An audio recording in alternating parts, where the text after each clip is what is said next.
Hey, how's it going, guys? My name is Jay. People call me Jay the Mechanic.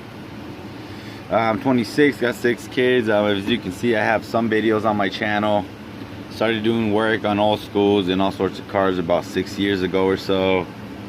I had a C10 I bought for about 3,500 bucks.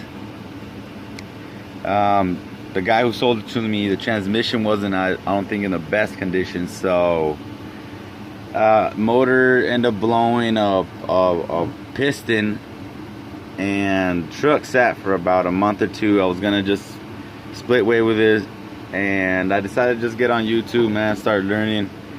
Decided to get a 5.7. I got a Vortec engine, fuel injection into it, and took my time with it, but I got it completed by myself, and since then it's kind of been up to this. This now is the next one. With this project, I'll probably start doing quite a bit of videos, or at least a lot of updates, or see how it goes with that. So this is a 76 K10. It's got Dana front axles, Dana rear, lockers up front. Those are stock. So this is a swap we did. As you can see in the other video I have, it's a 350 in it. That got taken out. So this is a LM753. Just took it apart, did all new gaskets on it, new bearings, all that good work, painted it. So it's a black, scheme is black with just red mostly. AC truck. I finally got her started now. I'm now dealing with the VATs. Not sure if I'm gonna have to do a VATs or not. So I was just checking a fuel pressure right now. She primes and everything goes back to 0, but that's because I didn't install a check valve, so just gotta prime it a couple times before you hit her up. This is a stock radiator. I'm using off the 76, just a bigger core radiator. See how that goes. If not, I have the other one. I had to use right there is where this is going. This is a compressor I had to come up with. I seen some guy on YouTube, I don't remember his username, but a few forums also. So this is an AC bracket off of about 95 or before, S10, Blazer, Silverado, Low Cheyenne, anything like that. You could take the AC bracket 95 or before. AC bracket and compressor will fit, but you will take the bracket off. They're about, I don't know, I think 30-40 bucks at the most, not even that, at the junkyard.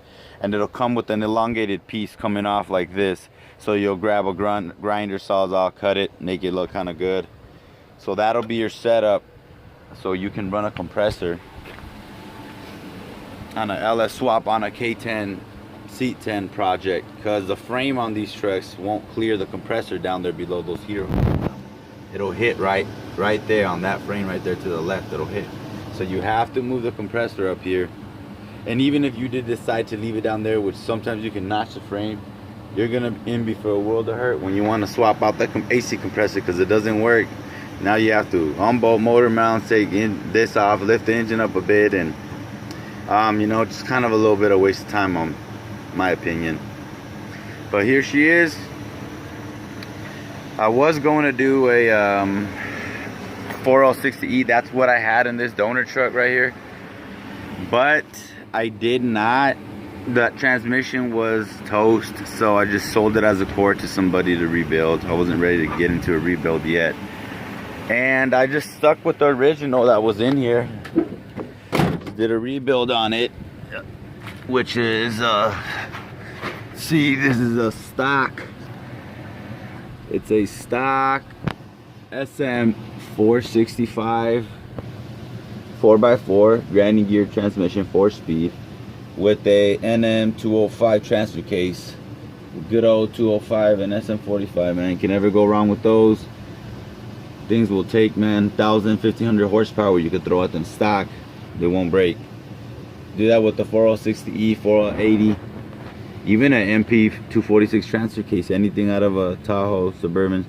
It won't take as much beating as these can. So I just decided to go with the old school. So we're doing the stick shift 4-speed with the 5.3 LM7 up front.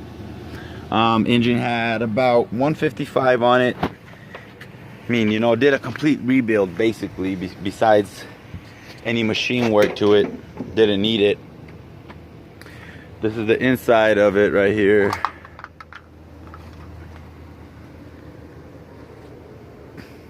Not too bad. Gonna be removing bench seat, everything. Going black scheme. This is a newer cluster on it, just so I could go all electrical gauges and not have to have a bunch of them everywhere. I can actually wire everything off the computer to these gauges. Pretty little knob. But yeah, AC truck is kind of what I'm excited about from the get-go. Pretty straight, nothing too big on it. Not too big of a dents. Maybe that one. So here's a fuel tank. Not sure how huge it is, but just took it off, cleaned it. So it's in the rear, no fuel tank below. You don't got to worry about puncturing it when you're going out rock crawling or anything like that. Tires, not sure, but I'm in the midst of looking for some. I'm thinking of going, I don't know, 30, 35s, 33, 35s. Not sure. I'm thinking more of a small rim. Tell me what you guys think. I mean, you know, if enough people kind of get into it and commenting, I would love to comment people and all that, man. Get into this thing and help people out. If you guys need any help with anything like that, you guys are working on the LS or any type of engine even, you know, I know my way around them pretty well.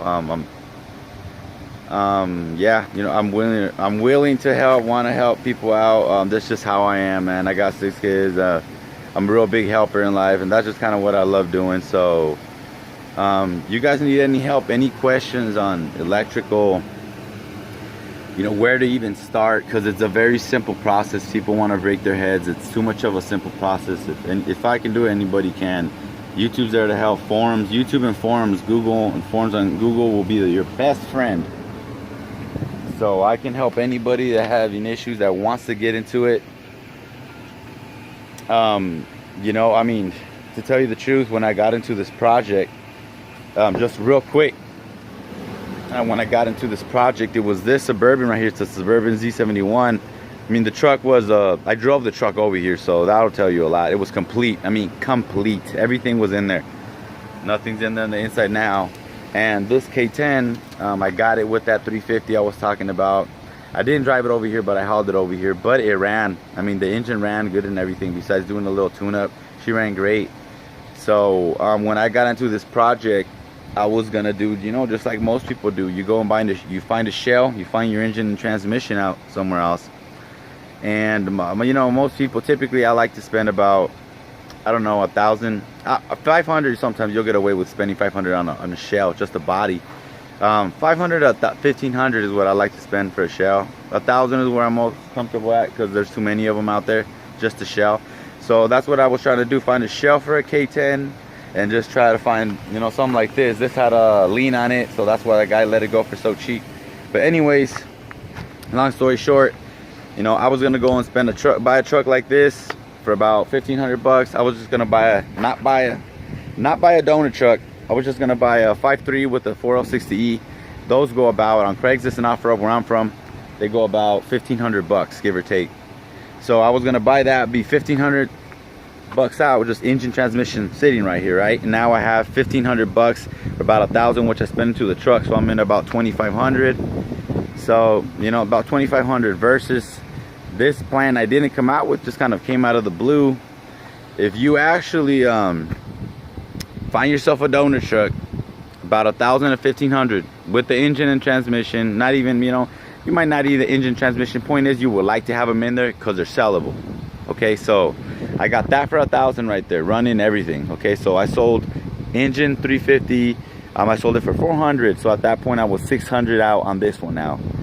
I sold a few more stuff, I believe, off of stock stuff. I think I was in maybe a good 400 off of this one. Now this one right here, this one was the one where I sold everything. I mean, you can tell doors are gone, front fenders, the whole front end, the whole rear is gone. There's no rear axle, no front differential, no interior, no bars up top, no Nerf bars, no racks, no Nerf bars, no nothing basically. you know. And once you sell everything, and I got this truck for about $800, which is doable in your area. You can find these left and right now for about $800, $1,000 if you look close enough, and you can hear them running. So they'll be running. You can hit the key in them. It's not hit or miss. You're not going to be guessing if it even is going to work on or not, if it has compression, if it's going to turn over, blah blah blah. So I got this for $800. What the rear axle I sold for about $350. Front differential sold for about $250. Just right there is $600, guys. You put in fenders, whole front end and everything. My whole math that I came out, I actually came back out to zero. Parting this truck out, between what I've spent, I've maybe at the most spent $200 on this whole thing. And that's what I came out to learn, that I would never ever go and buy an engine separate, you know, without a donor, basically, because what you make out of parting your donor is incredible. And I mean, look guys, I still have parts. I have rollers, I have brake boosters, I have accumulators somebody could use if they're in a pinch. You know, I have front shocks, you know what I mean? Someone needs a quick dashboard for something. Fender flares, the rear glass is still available, the tank, you know, the rear glass, exhaust, things like that.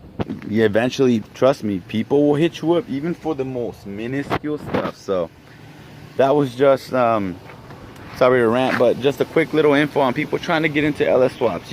Even the person who doesn't know a lot about cars can get into it. Buy the two vehicles and keep the engine, and just post the truck up for sale somewhere. Donors, people can come take the parts off, and you know, you have something that would cost you quite a bit of money, would, you know, you have for free almost. So